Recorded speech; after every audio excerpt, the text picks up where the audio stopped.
G'day, AJ. Mo. How are ya?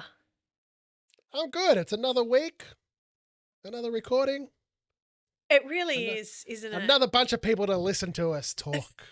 Another song to Another song. drag over the coals, to look at intimately, to analyze, and to have a little giggle over. How about that? Should we do that? Yeah, I think that's good. Okay, great. Well, welcome to another episode of Songs on the Couch.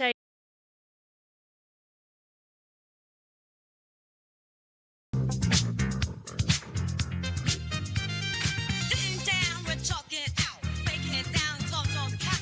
Music and minds will figure it out, laughing and learning what it's all about. On the couch.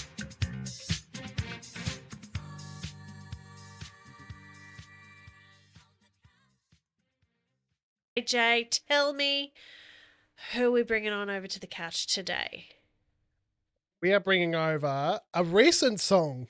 Oh my goodness, people! We're back to the now. Well, 2022. the 2022. Yeah. Lewis Capaldi. Forget Me. Cracking song, and an even better film clip. I don't know what are we going to do? No, can we start with Lewis Capaldi himself, and then we'll get into the film clip? Is that okay? I was gonna say the way he looks now is giving me, because I don't know I knew nothing about Lewis prior to this episode. Which if you're an avid listener, you'd know any song that we're doing past I don't know, mid 2000s, I would have no idea about. So I had to do my research. Yeah, and I Looked only up the know film clip. songs from the mid 2000s to now because I've got kids, right, who've listened to pop radio in the car, and I have caught wind of these songs.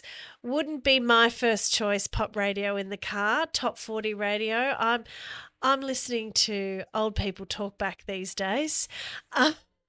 No, I mean not the right wing talk back. I'm listening to public radio. I'm listening to the Yeah. Australian broadcaster, the ABC, PBS, PBS. Well, on 3 a Triple R. I'm not really. PBS maybe on a podcast. I do like a PBS podcast, but anywho, no. So that's how I know this song, and it's a post-pandemic tune, but and this is how I know Lewis Capaldi, and I have to tell you, if I was like 30 years younger, like Lewis would really be my jam. He's like Okay. Lewis is really funny. He makes really funny TikToks. Okay. Does very funny interviews. He's a bit of a character. He's my kind of guy. Funny, bit pudgy, a little bit insecure. You know what? He gives me, like, I don't know. I saw like in the film clip that he's recently done. They did for this song, and the way that he has his long hair, he gives me 80s yacht rock vibes. He does have a few 80s yacht rock vibes. He's got that blue-eyed soul sound though. It reminds me a little bit like Christopher Cross. Sing takes me away. Like, his music you'd be Yeah. listening to like on a yacht, like out in the middle of like no, it's just like with a glass of something. Yes. Yeah, he does have a yacht rock look. But yeah, no, he'd certainly be a relationship breaker if I was 30 years younger and not married, and he doesn't take himself too seriously. I love a No. person that doesn't take themselves too seriously. He's got amazing talent. He's amazingly talented, but he also takes the piss out of himself and is really funny. And I think that's a very attractive feature. Sorry if that's really weird for you, Lewis, if you're listening and there's like a nigh on 50-year-old woman saying to you, "You're my type," if I was 20 or 30 years younger. I'm sure you're not the first. Look, the man that I did marry happens to have a lot of those qualities as well, and certainly very funny. And it's all about the laughter for me. So, Yep. it doesn't matter how famous you are, so long as you're entertaining. Mm-hmm. Yeah. He seems like a really nice guy. Seems like really down to earth, very family oriented. And another artist whose documentary I watched Oh, he got his own doc. Wow, geez, doco already. He's got a Wow. doco. Wow, Well, he's got a doco, and I think we'll get into it, because he's got Tourette's and anxiety, and they've been huge struggles for him. And so the documentary followed him as he was managing those things, and he's just an interesting guy. He's got lots of things going on. I mean, should we sort of think about some interesting tidbits about both him and this song, or where do you want to go?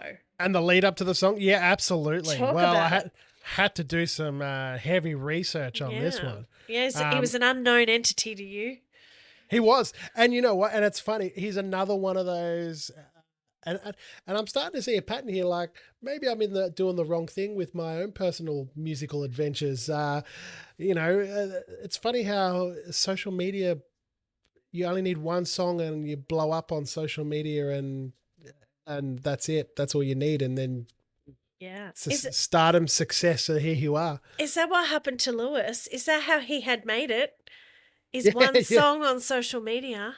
Yeah, well, SoundCloud, which is kind of like what's SoundCloud? It's kind of like it's a hosting Spotify. It's a hosting website where you can platform, put your music on there. You can like personally sell your albums on there. So it's more like a self-promoting platform website where Spotify does it for you. Here you do it yourself. Like you put yourself out there, you put your stuff on there. You can say, hey, here's my merchandise. And if you want to buy my album, it's $10 or it's here. Or if you want to buy a single, that's $2. So it's kind of like the old school ways of like, I don't know. marketing yourself and like Apple Music, old Apple Music where you had to spend like, 99 cents was a single. Like it's like that, but you're doing it yourself through SoundCloud and like Bandcamp and all of those type of platforms. So what's the story? Tell us the story. Wow.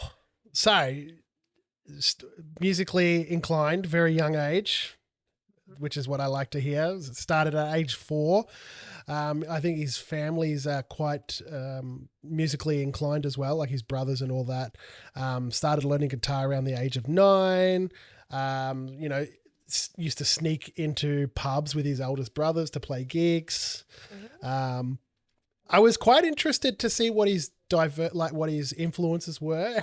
It's funny. Like all these pop artists that we've talked about, their influences never necessarily just pop. He's into like hard rock and metal bands and, like Slipknot and post-punk bands like Blink-182 and like Oasis and the Beatles. Well, everyone's into the Oasis and the Beatles. Yeah. And like soulful pop like Joe Cocker. I was like, oh, okay, yep, cool. Yeah. All right. Yeah, he kind of seems like the Joe Cocker of his time, minus the addiction. And True. I don't know. No, I don't want to cast aspersions on Joe Cocker. We need to fact check if that's correct. There's a disclaimer. We don't know, but we assume that, it was the 80s, man. Wasn't everyone addicted to something? Yeah. So he does seem like a bit of a... Coca-Cola was their friend in the 80s. Yes, I'm sure it was. But yes, he does seem like a Joe Cocker for the modern times. Yeah. And then at 18, he uploaded a track called Bruises to SoundCloud. And then overnight, it like hit 28 million streams on Spotify within like weeks, making him the fastest unsigned artist to ever reach 25 million plays on like Spotify. Lewis. Go Lewis. The heavens and the universe and the stars and the whatever was shining upon that young man. Yeah. So then obviously he brought out his first album. And then I believe he got a chance to play Glastonbury in 2023. Where I think halfway through his set, he kind of got a bit anxious or nervous. Yeah, he's experiencing some tics. Yeah, his Tourette's like set in, which was like, I think he just froze on stage And that would be Yeah. so like I've never played to 25, whatever a crowd of Glastonbury is, like a couple of 100,000 people. So I could only imagine Yeah. having something like that take over your body where where you can't control it, and then you just Yeah. like a deer in the headlights, and you can't do anything about it. But the cool thing though, I'll after the episode, I'm going to go and watch the actual footage because there's footage of it. Yeah. The crowd, I believe, then Yeah. participated and took over They and finished took the song. over. Yeah. Yeah. Everyone was behind Lewis. Everyone Yeah. was a crowd of all of those people cared for him. They saw what he was going through and they backed him up, and it was beautiful to watch. You really should watch the footage. He's And yeah. how, like, as it's astonishing the word I want to use. Like, imagine just standing there trying to deal with what you're going through, but then at the same time having this amazing moment that'll probably never happen again where, you know, us humans have just band together and went, no, let's help this guy, let's help this performer out, let's help his nerves and finish off his song for him. And he would have just like jaw to the floor, just been like, oh my God, like, So many mixed feelings in one yeah, moment. I can imagine the that greatest moment ever, as well as the most like fearful moment at the same time. yeah, I can imagine just the deep conflict, such feelings of self-doubt and shame and um, worry and fear, but also feeling so loved and adored at the same time, and feeling very and conflicted about that, feeling like people have paid to come and see you owe something to the audience, so there's a lot of guilt. Yeah. And And like, then I think people were even crying in the crowd as I was singing it because they probably just felt so sorry for, like, just, they probably experienced like what some of what he was experiencing. They probably could see with such empathy the internal conflict that Lewis was experiencing in that moment. yeah. Humanity can be amazing sometimes, and I think that's a moment where It certainly surprised me because I yeah, sometimes think with everything that's going on in the world, all humanity is lost. But no, well yeah, done to the crowd of Glastonbury for yeah, helping him carry through that. And that's right. even if you didn't suffer from it, like, anxiety or anything like that, it's still nerve wracking getting on stage in front of thousands, 10,000s of people, and then Yeah, having that on top of what your natural yeah. feelings are of like performing in front of people, Performance anxiety and performance anxiety, yeah, yeah, or just like, oh my goodness, like all these eyes are watching me, yeah, and then having that on top, and then yeah, having that support then yeah, brought brought upon you, like, yeah. Well, another documentary that I watched mm, of was the Robbie Williams documentary, right? And okay, he, yeah, if we're just sort of talking about that performance anxiety and that sort of sense of owing something to the crowd, they're all there, you're kind of the ringmaster. And if you're not feeling it, or if you're experiencing some kind of roadblock, how either unforgiving an audience can be or how unforgiving you can be of yourself if you're not quite cutting it. And I think, while I don't know if it was directly said in the Robbie Williams documentary, what I actually saw from him was symptoms of PTSD from that very conflict and being exposed to those situations, which are very unnatural for a human yeah, being, like on stage in front of hundreds of thousands of people, being responsible for their happiness and their entertainment. And then he was experiencing, after some time, like that became a feared stimuli for him, and he was experiencing avoidance, and he had alterations in cognition and mood. And I think, maybe for Lewis, some of his symptoms, maybe a little bit subclinical trauma. Certainly anxiety is something that he struggled with and talked about in his documentary, and obviously the Tourette's tics. It can certainly it's an unnatural environment, and I think even when you're doing really well at it can go pear shaped. Like, I'm just thinking about that Rolling Stones concert where they had to get dragged off stage. I don't know if you remember that. That was I don't think. oh gosh, it's very famous. Okay.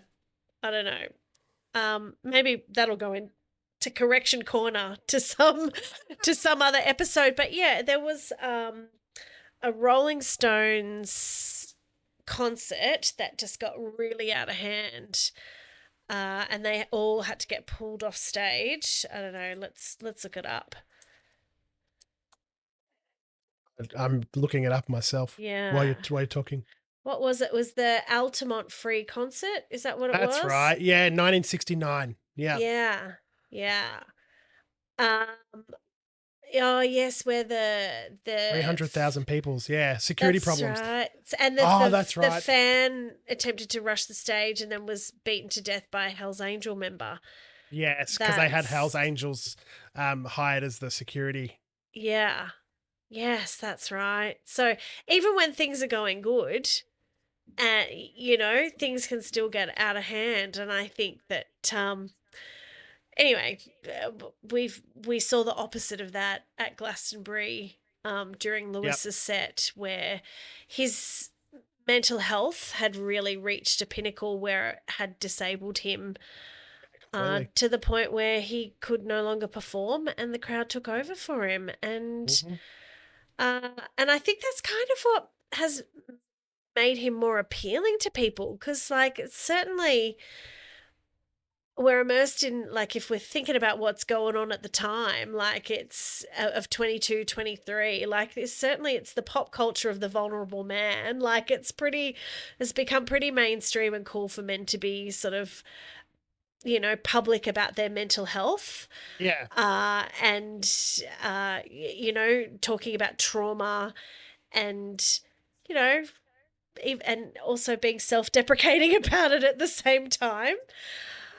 So yeah, and I think during this time as well, like if we're thinking about 2022, 23, like mental health was having a bit of a PR moment because we're sort of post-pandemic times. So, and I don't think you could look through Instagram or TikTok without seeing something about holding space for your inner child or working through your inner child's traumas.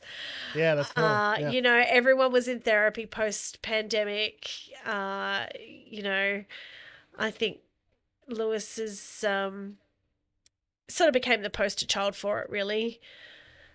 Yeah, but bless him for being, so vulnerable and making it through yeah. that moment. Yeah. Yeah. And it just shows that, like, performers are just like you. Like, there's no, people think, oh, that's an us and them thing, Okay, we're the listeners, but, they're the performers, and not that like they're better than us or anything. It just shows that, yes, performers are still human too. Like, Performers are it's so not human. Yeah, and some performers can be fake and created, but they're still real humans, and it's really Yeah, just because you're a superstar doesn't make you immune to that's right. the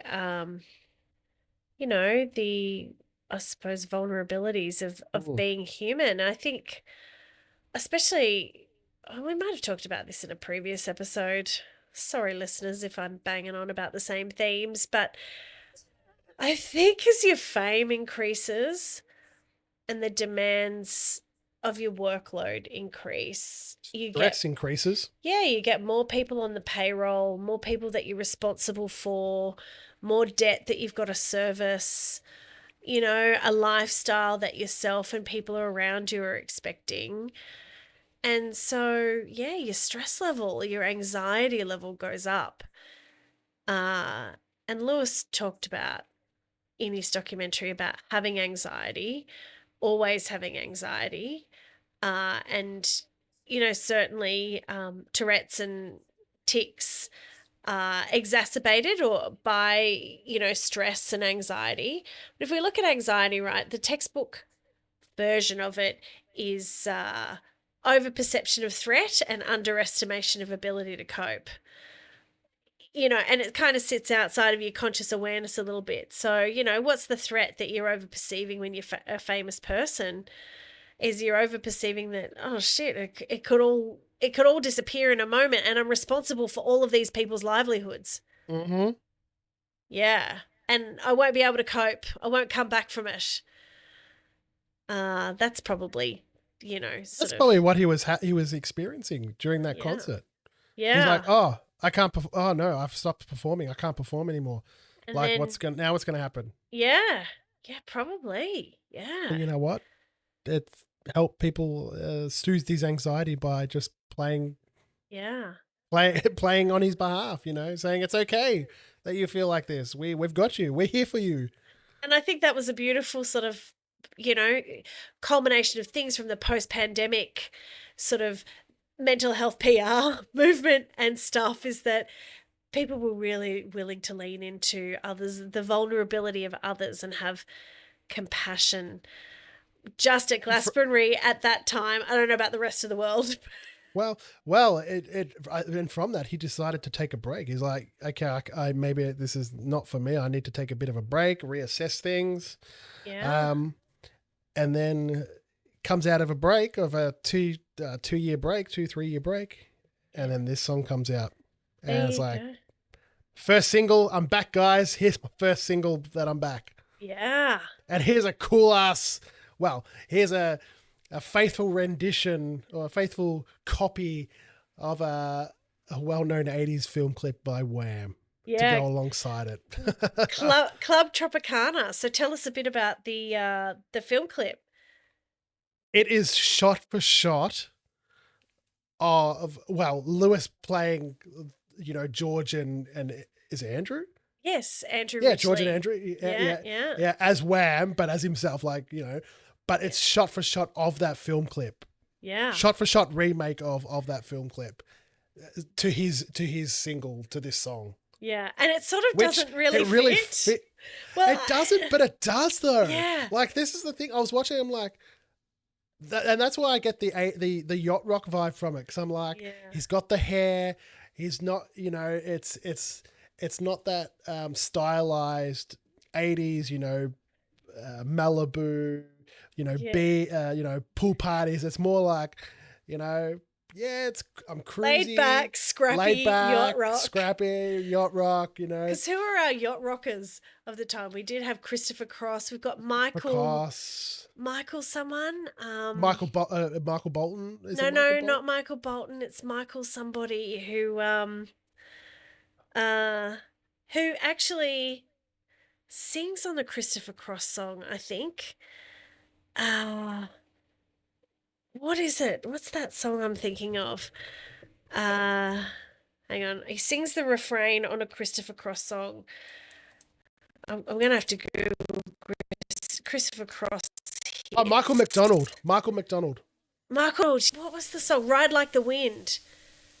No, well, that was Christopher Cross, Ride Like the Wind. No, I know, but I think he sings the refrain. It's I got such a long way to go. I think Michael McDonald, way to go. Yeah, that was him. He sang is that a refrain? Is that what that is? Yeah. There you go. Okay, so anyway, what my point was... Hall & Oates, Kenny Loggins, Christopher Cross, Toto, Africa. My point was they're all scrappy dudes. They are all scrappy dudes. There's no sex symbolism about them. No, nah. Well, and Christopher Cross, and that's what I compared him to Christopher Cross, because Christopher Cross was like a bit of like an overweight dude, but had that hair, wore those shirts, like those 80s flamenco shirts, but wasn't skinny or buff, and just that soulful voice. Yeah. Yeah. So I think you're right. I mean, even though the original version of Club Tropicana video was, very beach Malibu, I think it's sort of, yeah, it fitted Lewis's vibe of the yacht rock-esque scrappy dude. Yeah. Yeah. Yeah. Yeah. But this is his first ever upbeat breakup song departure, like from his usual like other like ballad songs. I think this is his first upbeat type of song, so it fits perfectly with the film clip. Yeah. Yeah, it does. And the other amazing thing or funny thing about the film clip, and it is pretty amazing, Yeah. he's not a svelte figure, Lewis, he's he's putting himself out there in his jocks. He's pasty white, Scottish tidy whities. skin. Woo. Yeah, no, he's Scottish skin. He's pasty white, Scottish skin in his tidy whities, and that's the sign of good humour is when you can, Take the piss out of yourself. take the and you're piss like, out of yeah. yourself. Yeah, you can transcend beauty standards, stick out the middle finger to beauty standards, and go, "I am what I am," Yep. and I'm just gonna have fun with it. just have fun with it. Yeah, Yeah. yeah. So it's But a I like- But Go they on. even went to the same location. Like, this is the thing. They went to the exact same location and exact same pool where Club Tropicana was shot. So it's not like let's try and get something. It's like, no, we've actually got to go back to the spot where the film clip was originally shot to make sure that this film clip is exactly the same. the original location. And where was Original that? locations. It was in Ibiza. Ibiza? Like, Ibiza Ibiza. or Ibiza? I don't know. I think you can You say tomato, I say tomato. you can say it either way. I say Ibiza, but maybe that's I think it the is Ibiza. is that the like, the white person way of like speaking Spanish? Ibiza. Ibiza. Where we're Yeah, not I'm- like I'm pretty sure it's Ibiza. Yeah. Ibiza. No, I Yeah, think it's know. Ibiza. I think that's what it is, but I don't know. That's how I've heard it said before. But anyway, we should Google that. Send us to Correction Corner, people. Yes. We haven't been there in a while. If anybody's No. listening, Hello out there. we need listeners to send us back to Correction Corner. Yeah, yeah. Actually, by the time we get some traction and this gets well known, we'll have a stack of emails pour in, and we'll be able to have a whole Correction Corner episode. Yeah, that'd be awesome. That'd be amazing. Just for you guys. Yeah. Just for you guys. Yeah. Anything for you guys. That's it. Right. So where were we? Are we going to talk about the content of the song? We've covered the film clip. Yeah, yeah. We've Well, covered Glastonbury. He Tell me. outsold he beat Harry Styles on the charts, so that's cool. What, with this track? Yeah, with this track, yeah. Wow, well done, Lewis. It debuted so when he returned, like obviously he's like, I'm back guys and here's my new single, went straight to #1 on the UK singles charts. There you go. So that just tells us that popularity transcends good looks. He beat Harry, who's a pretty sexy guy. Well, yeah, he's very androgynous. He's very flamboyant, good looking. Very flamboyant, androgynous. Good looking But guy. Capaldi is only the third Scottish artist in history to receive 3 UK #1 singles. Holy dooly. Well done, Lewis. Go you good thing. Calvin Harris was one of them. I don't know who. Who's Elvin Harris? Calvin Oh, Harris. Calvin Harris. Sorry. Yeah, Calvin Harris. Right. Yeah. Okay. And Amelia Sunday. I don't know who that is, but I don't know who that is. Wow. I don't know. Well, still third Scottish artist in history, so that's Wow. Lewis is up there with him. good on you. Yep. Oh, look, you're just winning, Lewis. We're big fans over here, or Mo is.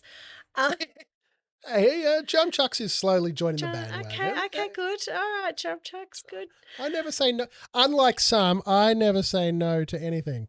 Listen, I didn't say no to Billy Joel. I really didn't. Just that song, it made me feel very uncomfortable. And I didn't say no to Seal. just No, that this is true. song, This is true. just that song took me back to a time in my life that I would rather forget. This is true. It was not a kiss from a rose for me in It was, 1995. it was a bee sting to the butt.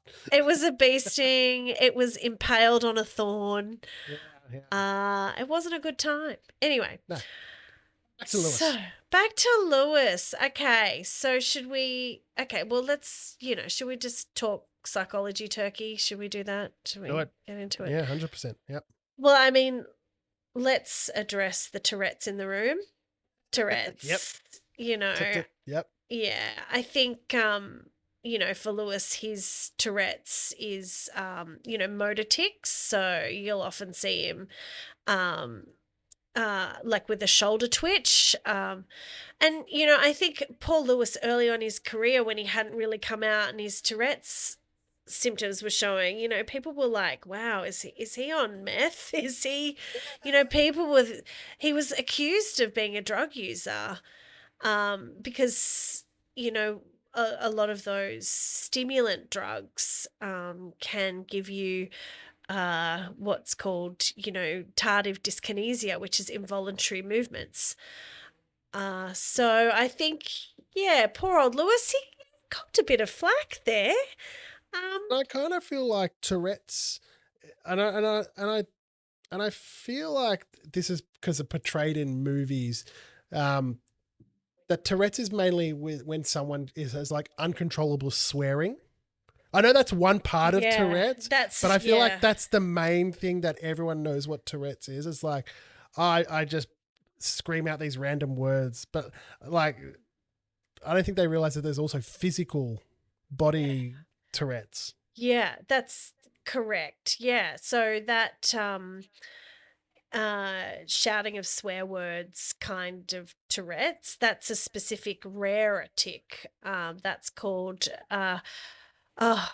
okay, here I'm going to get it. I'm going to try and say it. Coprolalia. I think it's called coprolalia. Sure. Yeah. So, but Tourette's generally is like, I don't know, a way to explain it. It's like, okay, your brain tunes into a radio station and you can most of the time you can pick up your station. Like when you're scanning across the radio, you can pick up stations, right? Which is like your stations are talking, moving, focusing, attention, But with Tourette's, every now and then the radio crackles and you blurt out sounds or, movements that you didn't choose. So that's what a tic is. So like we said, there can be motor tics, which is blinking, jerking, shrugging, or vocal tics like clearing your throat, grunting, or right to words, which is like the coprolalia. I think, Yeah. You got it. Yeah. I think you got it. Yeah. So, with Tourette's, it's involuntary, it's not intentional. People don't decide to tic. They often get worse with tiredness, stress, anxiety.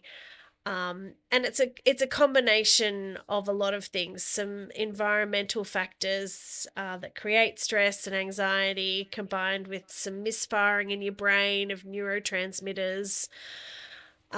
Is pretty much what Tourette's is. But it is treatable, and it takes a lot of conscious effort and mindfulness to be able to treat it, and then challenging when you feel the urge to tic, and using sort of like a contrary movement or a conscious movement to distract yourself from the tic rather than an involuntary movement. So there's a bit more to it than that, but that's kind of the general gist of how we would treat it.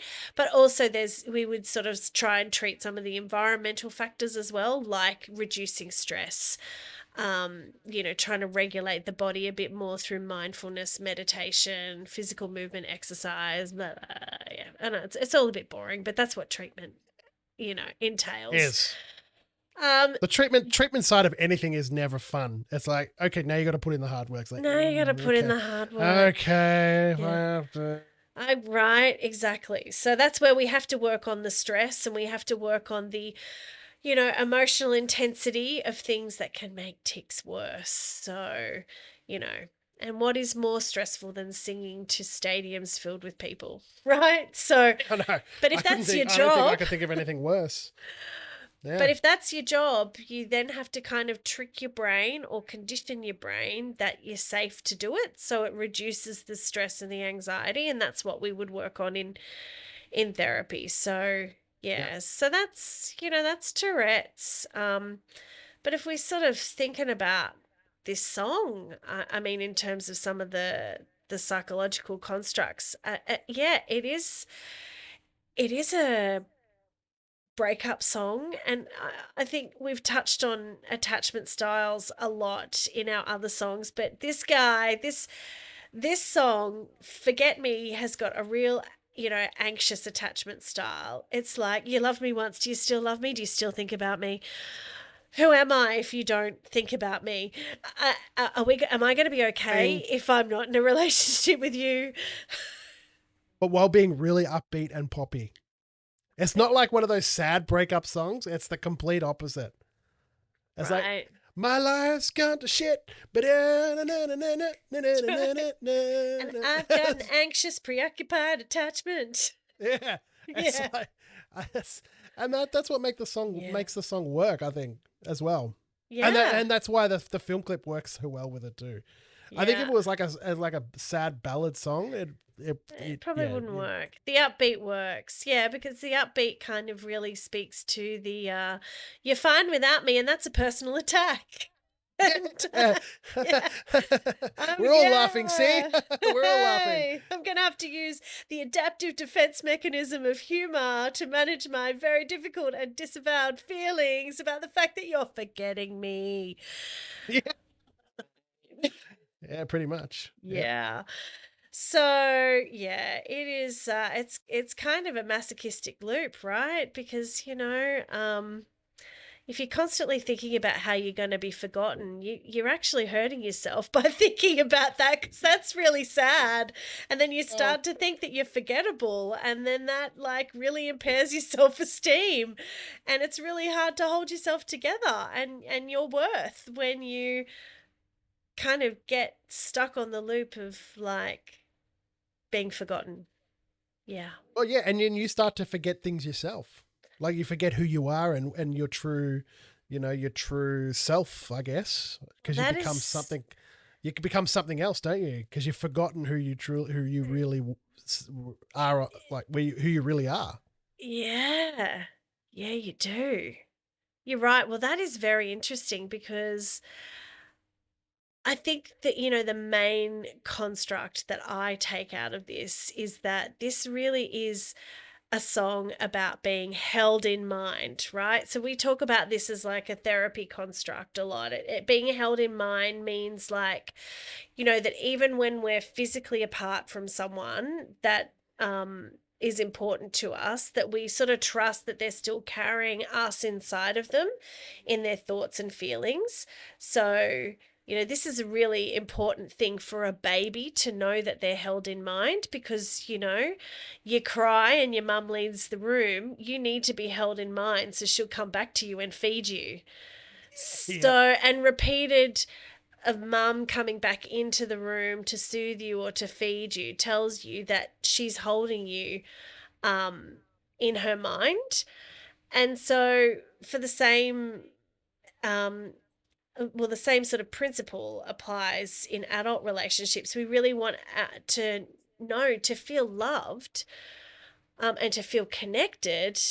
Being held in mind is a really important part of that. Being held in mind, examples are like, when you go to the shops and you see a Kit Kat and you go, oh, I know that my partner loves a good Kit Kat. I might get them a cheeky Kit Kat. So that's being held in mind, when your partner kind of knows your favorite thing, or you and your partner are having a conversation with someone, and your partner and that someone talks about a particular construct, and your partner says, "Oh yeah, that's like the time when you such and such, you and such did that thing together. Remember when you guys did that thing? That's your partner cherishing you and holding you in mind and remembering that you exist." The moments. Yeah, okay. Yeah, so how does forget me fit into all of this?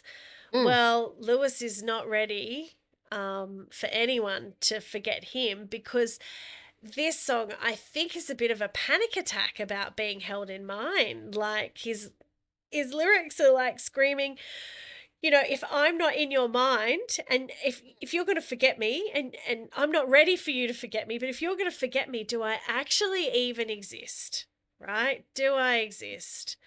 So it's less about losing the relationship and kind of more about losing psychological permanence. Yeah. When we are in somebody's mind, we're alive and we exist. So he's absolutely terrified of becoming a ghost in someone's internal world. Yeah. Yeah. And when you're a It- when you're a ghost in someone's internal world, what's worse than being held in not being held in mind is being held in mind in a persecutory way. Yeah. Yeah. But in this song, he says, I don't mind. Like, I'd rather you talk to me and tell me how much you regret this than actually forget about me. Yeah, pretty much. Because if you've got vitriol to me, then I still exist. Regardless if it's negative or positive. Positive, yeah, yeah. Yeah. So he's kind of saying, I'm okay with you holding me in mind in a persecutory way, so long as you're holding me in mind. Yeah. Yeah. Yeah. That But can't be healthy for both parties. No. But if we think about like a child who is held in mind in a persecutory way, like what that would look like is actually it's actually really sad to see. I've seen it, therapeutically. What it looks like is a parent sort of saying, "Oh, she's so clumsy. Oh, she doesn't know. She's clumsy, or nah, she's always making mistakes." Can you imagine hearing that all the time as a child? What that would do to your self-esteem? That's Yeah. You know what I'm saying? You know what I'm saying? She's too noisy. He's too loud. He talks too much. I think, we've all kind of experienced that at some point. If not with caregivers, with teachers, with, Anyone. yeah. So, I mean, Lewis is saying out loud that he doesn't mind being held in a persecutory way. I think it's much more tolerable and palatable for an adult to be held in mind in a persecutory way than it is for a child. It's very sad for a child to be held in mind in that way. But I suppose if you still exist, if you're being held in mind either way. So Hold on. Are you telling me that children should be seen and heard? that's what I'm telling you, mate. Are you on board? I'm totally on board. Yeah. Yeah. Thanks, 1995 for me. And, yeah. Yeah. Anyway, so Lewis just wants to be a permanent fixture in his ex's brain, and he doesn't want closure. He just wants to live in her psyche. And I don't know if that's a very fair thing to ask of someone, except when the breakup is healthy and mutual, and you can kind of come to a Still be friends. or not even just be friends. You can come to a place of, like, if you can't be friends, you can come to a place of Mutual agreement.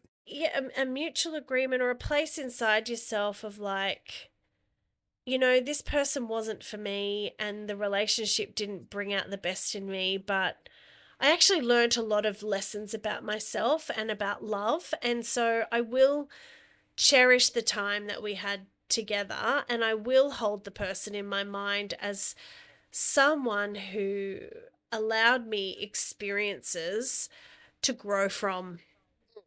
and you can still be held in someone's mind And lessons from, that you can learn lessons from. So but not this song. no, Lewis ain't learning in this song. He's like a bit of a, not two-faced, but like a bit of within two minds. He's like, one half's like, I love that you're thinking about me, but I hate that the way that I feel that you're thinking about me. But I love that you're doing this, but I hate that this is doing this. There's like this constant like back and forth within himself, you know. It's an oscillation. Yeah, I what does he say? I hate to know I made you cry, but love to know I crossed your mind. So he's kind of feeling a lot of regret and guilt about the things that he might have done. But he's like, well, if that's how I had to get held in your mind, then I'm going to have forced my way in there through bad deeds, maybe. Yeah. You know, there is a healthy way to be held in mind if we want to get to that. You know, as an adult, it's important that, you know, that in solid adult relationships, you know, we should be able to trust that we're still present for someone even if we're not there.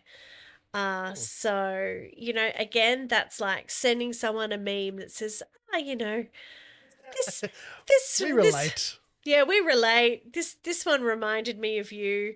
Yeah. Sending memes is a great way to feel held in mind and to show that you're holding people in mind. Yeah, I think so. You're holding people's sense of humor in mind and your shared interests. And like me and Sideline Sally, we've got a meme. It's not a war. What is it when you just go back and forth? You have meme conversations. You don't talk. yeah. You talk in memes. We talk That's in what it memes, is. but our One latest... will send a picture and you respond with another meme. It's that a volley. correlates there. It's a volley. It's a meme That's right. volley. Yeah, that's Yeah. what we've got going on. So our meme volley at the moment is about the catfish mum. Oh yeah. All right. Yeah. Yeah. So there's been a lot of memes lately about the catfish mum, and so that's a good way of feeling held in mind when you get a rando meme from one of your friends late at night and it just hits the spot. Yeah. It shows that your friend holds you in mind and knows your sense of humor. And so that's a healthy way of holding people in mind and being held in mind. Mine's like Instagram reels. Like, I said, like, you send like Instagram reel memes, like little, you know, the footages, and I'm like, I thought of you. Yeah, I thought this is funny. You should watch this. That's right. Exactly. Beautiful. I love that for you. This is what we should all be doing for our friends, and hoping that they do that in return. So, you know, I think that's one of the prescriptions for being held in mind is is getting stuck in meme volleys. Yeah. I think, you know, if I was kind of gonna treat Lewis for this, we might try to help Lewis, you know, become someone who holds themselves in mind. Because we actually can't expect others to hold us in mind. Like that's not always their job. Particularly our exes. That's one person that we could sort of, really just allow them to forget us. Actually, Lewis, it's kind of obsessional what's going on here. And, I don't know about you, Mo, but once you're an ex, you're practically dead to me. It's like, yeah, you know, you don't exist anymore. I've erased you. I've pressed Control Alt Delete. Yeah. You know, close Task Manager, delete all. I haven't actually. I think I've done that thing where I do hold my exes in mind in a way where I'm like, I learnt these things from you. Yeah, it was a tough time towards the tail end of it, but I'm grateful for these things that you showed me and that I learnt about myself and I learnt about other people in the world. But you know, I'm holding myself in mind too, you know, and I'm holding what my needs were. So I think, you know, the first step is to hold yourself in mind and kind of try to attune to your own needs, and what your needs are. Like attune to how you can have those needs met in a healthy way. Because, you still exist even if you're not in a person's mind. So hold yourself. Remind yourself of all of your good qualities. Remind yourself of all your memories, of your values, contributions that you've made, things that you're proud of. That's how you can hold yourself in mind. Hold yourself in mind with a little bit of self-talk, Lewis. You could say to yourself, well, I got this relationship wrong. It didn't work out, but this is what I've learned about what I love in another person. This is what I've learned that is lovable about me. And hold on to that. So you've got your sense of self intact, that you don't have that you exist because of how you hold yourself. You're not relying on someone else to hold you. So, and if you are relying on someone else to hold you, I want you to get on your Instagram, go through your private messages and go through all of your memes and remind yourself of all of the people that have sent you funny memes, and try and think of the parts of your sense of humor that they're trying to tap into, that they remember about you. Yeah. And that To try and you're get you out of your rut. important to get you out of that rut. Yeah. So, that's my take on Forget Me by Lewis Capaldi. It's a tale as old as time of someone who has had very anxious attachment, who feels like they've not been held in mind. They are scrambling, even though they've hurt someone and that person has cried over them. They're still like, well, you Still cried. thinking about me. You're still thinking about me. And That's it. And that's not healthy. We really don't want that. So we want you to scroll through your Instagram, through your Facebook Messenger, get to all the memes. We want some self-affirmations that, my worth does not expire just because you're not paying attention to me. I am still worthy. Yeah, that's it. Yeah. So it's all about building self-worth, Lewis. All right? You're better than this, mate. Let it go. Let it go. Let it go. That's right. There's even a whole song about letting it go, Lewis. You should watch Frozen. Yeah. So that's my take on Lewis. What do you reckon? Oh. I reckon that's it. You reckon that's I was going to say, my final note was, listeners, send someone a meme that you haven't spoken to in a really long time and reconnect with people just by sending them a meme. And if they send one back, then keep that conversation going. If they don't, keep the volley going. well, then you'll know that they're obviously no longer in your mind. Or you're not in their mind. And that's Well, okay. that too. Yeah.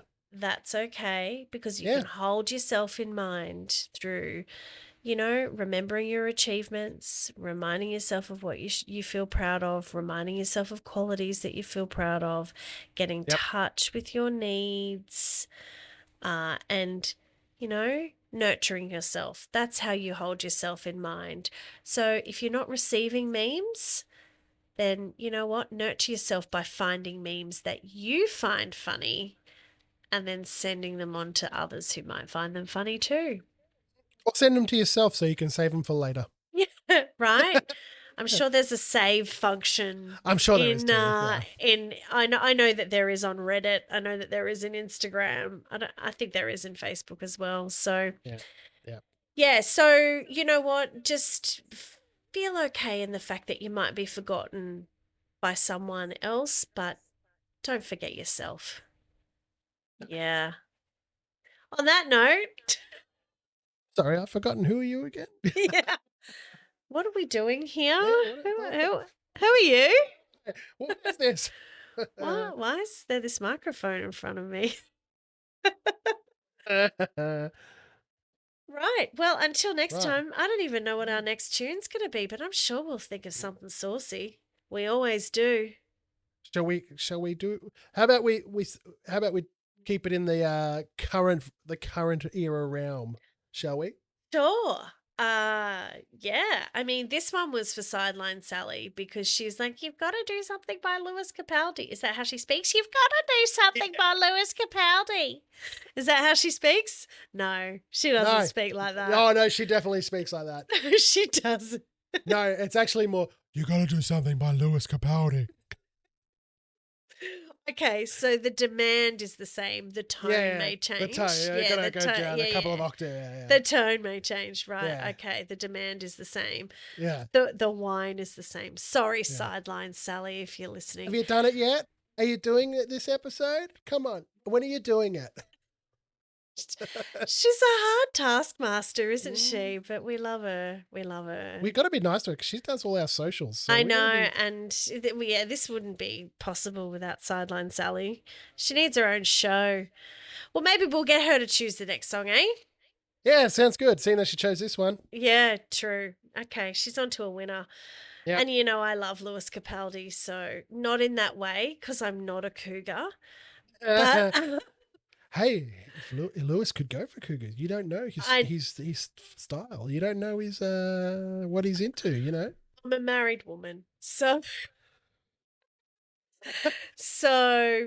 well, he does I don't know. have $1 million know. bucks, probably. I don't know. I was gonna No, say, I wouldn't like- marry for money. No, because you're marrying for being held in mind. I don't know. I'm sure if Channing Tatum knocked on Sideline Sally's door, she would be gone in a heartbeat. Yeah, she might be. That's Yeah. okay. That's okay. Yeah. I don't blame her. You know, if opportunity knocks, you got to answer the door.